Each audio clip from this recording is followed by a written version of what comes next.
Never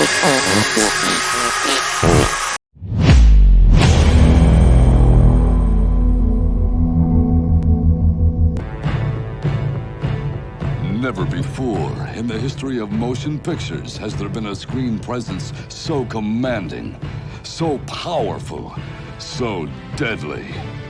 He's Conan the Librarian. Can you tell me where I can find a book on astronomy? Don't you know the Dewey Decimal System? Conan the Librarian. I'm sorry. These books are a little overdue. Conan the Librarian.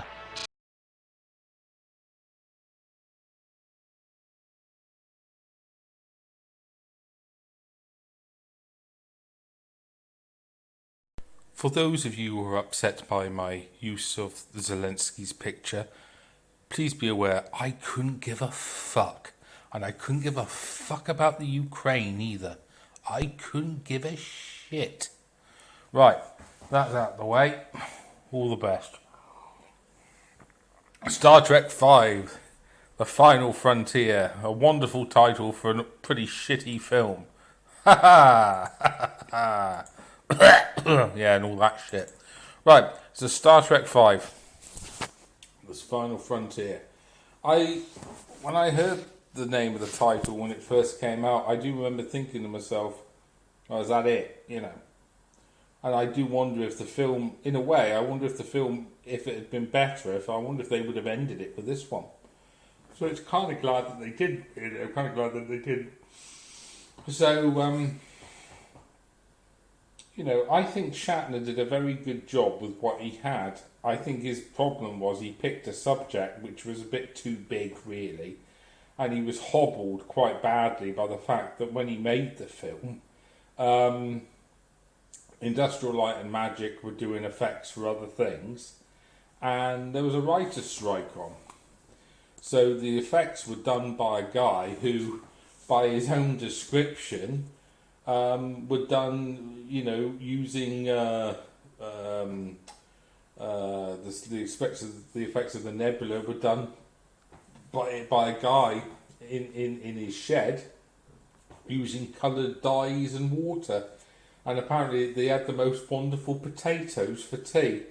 Yeah. Rather random, I know.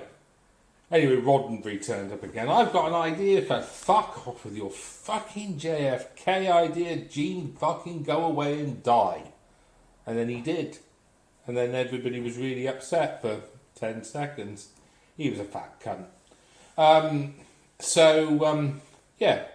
So the film opens on a planet called Nimbus 3, which is a real shithole. I mean, it makes fucking parts of Cornwall look like fucking guitar. Oh, fucking guitar. Talking about guitar. Who'd want to go to a fucking place where all the fucking denizens walk around with fucking tea towels on their fucking heads? Walking around in fucking adult-sized diapers. I wouldn't want to go to fucking Qatar or fucking Dubai or any other fucking place full of fucking Arabs. That's the last place I want to fucking go. Anyway, was that too much? I can never tell. Yeah, so the film opens on this planet, and there's a Vulcan who starts laughing, and then he wants a starship for some reason. Okay, fair enough. So the film opens, but for me, and this is what I'm trying to place. When I watched the motion picture, because when I saw this film, I was kind of taken aback by the fact that they were using the music for The Next Generation. So I don't think I could have seen the motion picture at this point. I watched the films in kind of an odd order because I'm pretty sure that I saw Star Trek 3 first, or very close to Star Trek 2. I think I saw 3 first. Then I saw 2. Then I went to the pictures to see 4, then 5, 6. I didn't see the motion picture until years years later. I don't think I saw the motion picture until about 1990, something like that. So when I saw the motion picture, it was a bit different. Anyway, so it has a great soundtrack, brilliant soundtrack to an otherwise pretty piss poor film, to be honest with you. So get the music, get the fanfare, and then we cut to Kirk is in Yosemite Park climbing. Yeah, right. Fucking I do love elderly men and their desperation to prove that they're still virile. Shats, you haven't been virile at that point for 30 years. Give it up. You cannot climb a fucking mountain. You can barely tie your own fucking shoelaces. You're so fucking fat, for Christ's sake. And you're climbing a fucking mountain. You're fucking fooling nobody. Anyway, he's climbing a mountain. He falls off because Spock distracts him. Spock catches him. Although, like, the special effects are special effects. Well, let's just call them effects. There's nothing special about them at all. What I always find funny with all of these guys, Superman as well, is there's a thing called terminal velocity. And what it means is that there's a point at which you reach when you're falling. Now, I don't know if it was reached in this film, to be fair. But there is a point where, even no matter what you do, you're going to be turned into flying mince when you hit the ground, right? Well, okay, even if we just, distract from that and kind of say, okay, Spock got to him in time, he'd still fucking dislocate his fucking leg. Wouldn't that be fucking hilarious if, like, Kirk's falling down, Spock goes down, he grabs him by Kirk's legs, and Kirk's legs come off? That would have been fucking hilarious. End of fucking film. But it would have been funny. Well, I would have found it funny. I think I've been playing Postal 2 too much. That's a good computer game. You want to get hold of that. Great game. So, Kirk saves him. Fucking Spock saves him. And then it cuts to, the other members of the Enterprise crew, and what they're up to. So Kirk and Spock are in Yosemite, chilling out. Chekhov and Sulu are in another part, I think, and they're exploring.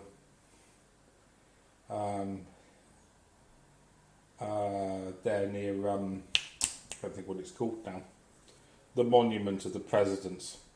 There's a cut scene, actually, but an interesting fact, where they've actually added another, looks like an Oriental guy, another edifice, onto the Mount Rushmore.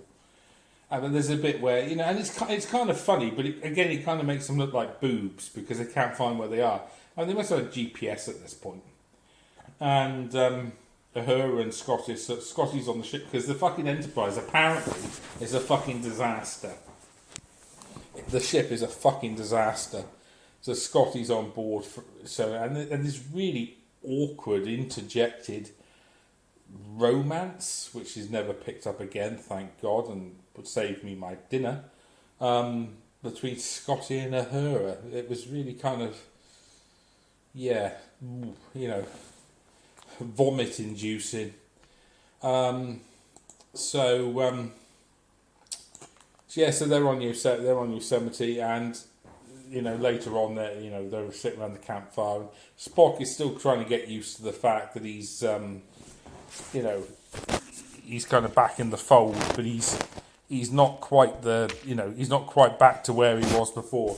And of course, during the chat between McCoy and Spock, we get this immortal line. God, I liked him better before he died. All right. Let's call it a night. Will you? Just Let's go to bed and. Comedy gold.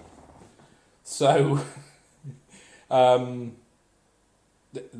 Enterprise, something is kicked off. Obviously, the problem on Nimbus 3 is kicked off. So they're recalled back to the Enterprise that doesn't work. Now, this is where again I think they're taking the piss out of Kirk, to be honest with you, or they tossed for it or something, because the very idea. Kirk is briefed by Harve Bennett, the producer in costume, and he says that he needs Jim Kirk. Why do you need fucking Jim Kirk? Why is he the only fucking? I don't. But I've watched, now that I watch these films as an adult, I watch them and I think they don't need James Kirk. They're taking the piss. They probably had a load of fucking captains. They all drew short fucking straws. And whoever was left, they said, "Go get Kirk to do the fucking job," because nobody wanted to go. That's the truth of the matter. I think Starfleet are taking the piss, and they're fanning his ego by saying, "Oh, I need James." You don't need James Kirk. Why would you need James Kirk and his crew of fucking geriatrics? I mean, for fuck's sake. I mean, then they're scraping the bottom of the fucking barrel with these arseholes. Okay. So they said, look, you need to go to Nimbus 3 and you need to liberate the planet. Okay, but the Enterprise is a fucking shit show. And again, because of the reuse of stock footage from previous films, you can clearly see that the Excelsior is parked in the bay across from them.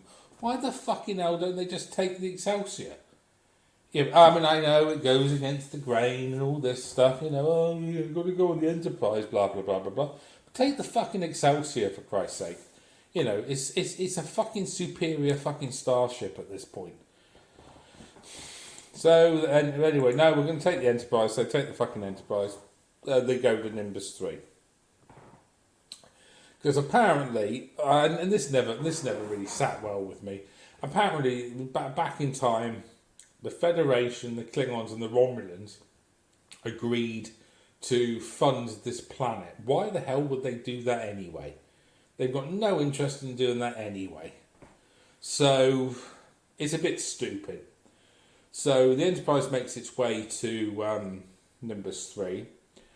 And in the meantime, there's an ambitious young buck. He's actually quite good. I think he's a bit underused, to be honest with you. Young Klingon captain called Klar, who is just pissing around really, shooting space debris. Again, it's more of it in the book, but he's come across the satellite, fucking satellite idiot. He's come across Pioneer 10. No, he could have actually taken it to Earth and got a bit of money. No, he shoots it. Of course he does. He's a fucking Klingon. They're fucking idiots. So, the Enterprise is on its way to Nimbus 3, and they discover that the person behind this is a guy called Sybok, who is Spock's half brother. Now, this was one of those things that never really kind of fit. I suppose it was okay. It's another reason why a lot of these films, a lot of fans consider this film to be apocryphal, because a lot of things in it don't really fit. A lot of people just kind of forget about this film. But my attitude is, I mean, I don't know if any of you people have seen what's the turd, the shite that is masquerading as Star Trek now. Well, I don't know if any of you are aware of this, but they've given Spock a sister, and she's the most lachrymose. I mean, she's awful. I call her Mikey Spock because she's the most useless cunt ever to grace a Starfleet bridge. She's lachrymose. She's insubordinate. She's truly the most obnoxious bitch I've ever fucking seen in a TV program. And that's saying something, because I've seen that Tessa Thompson. She is a cunt. Anyway, so he's got a half brother. So the Enterprise arrives at Nimbus 3. Kirk,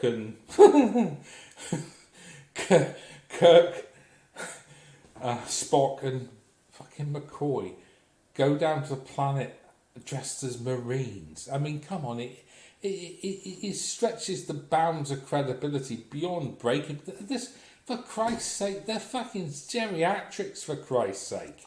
This is fucking absurd. I mean, again, they're probably back at Starfleet, again, taking fucking bets on which one of them breaks a bone first.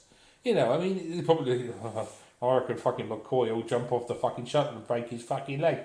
He'll shatter his leg in 200 fucking places. He's an old shit. Sorry, DeForest, you were a great guy, but you're fucking old, mate. So, again, I should say that, as an aside, we've got some great actors in this. We've got David Warner, great classically trained actor, lovely guy.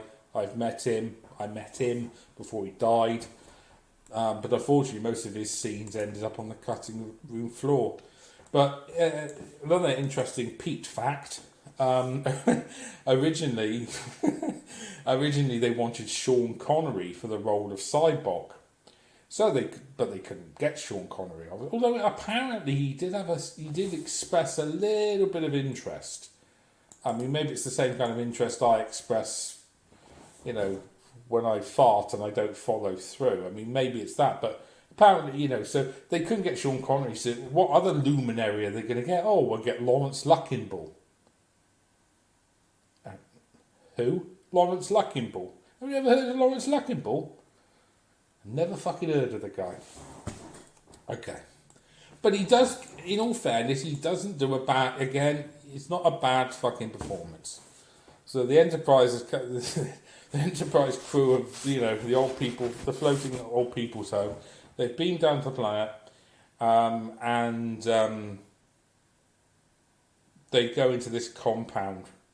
But I don't know if any, you know, when you watch this film, it's almost as if they seem to forget that they've got superior weapons. Because it's almost like at some point they go, oh, we're carrying fucking phasers. And also it is established in other things that, you know, they can, you can actually do. You know, a wide range burst. You can take out people from quite a long way away with a fucking phaser. You know, they could have done it from orbit, to be honest. But anyway, they don't do that. Blame it on the senility. So, you know, and there's, you know, and there's this great bit which is anatomically impossible. You know, even for someone of, you know, who's very fit, when Kirk picks up and throws a cat lady, impossible, absolutely, you know, ridiculous.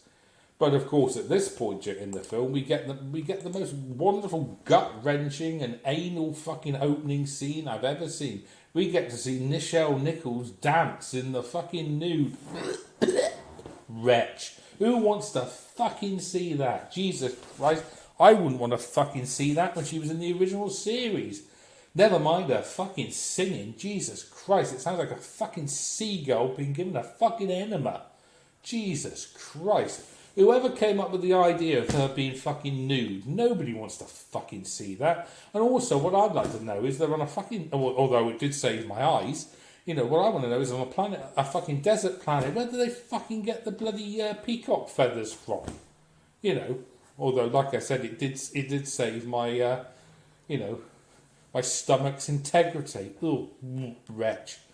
So, yeah, so they take the compound, but then it turns out that, you know, the people they've gone there to save, they've been brainwashed, and they kind of turn the tables on Kirk, and, yeah, well, this is taking a bit longer. Who would have thought that a film as shite as this would take longer than fucking the Star Trek 3? So, Cyborg lines out his plans. He wants to, basically, he wants the starship to travel to the mythical planet of Sharkari, which, if you will pay again, fun fact, is called Sharkari because it's supposed to be a clever play on the words Sean Connery. Yeah. So Cyborg believes that it lies in the Great Barrier, which is an energy field at the centre of the galaxy. Newsflash, arsehole. There isn't an energy field at the centre of our galaxy. There's a fucking great black hole. It's called Shapley Centre. Anyway, that's beside the point. So, he has this ability to bring out people's innermost pain, and by getting them to focus on it and deal with it, reconcile it, that people get better and they feel gratitude. He's a bit like fucking that wanker, that fucking mountebank out Ron Hubbard. He's basically fucking Xenu from fucking Scientology. We all know what a load of bollocks that is. So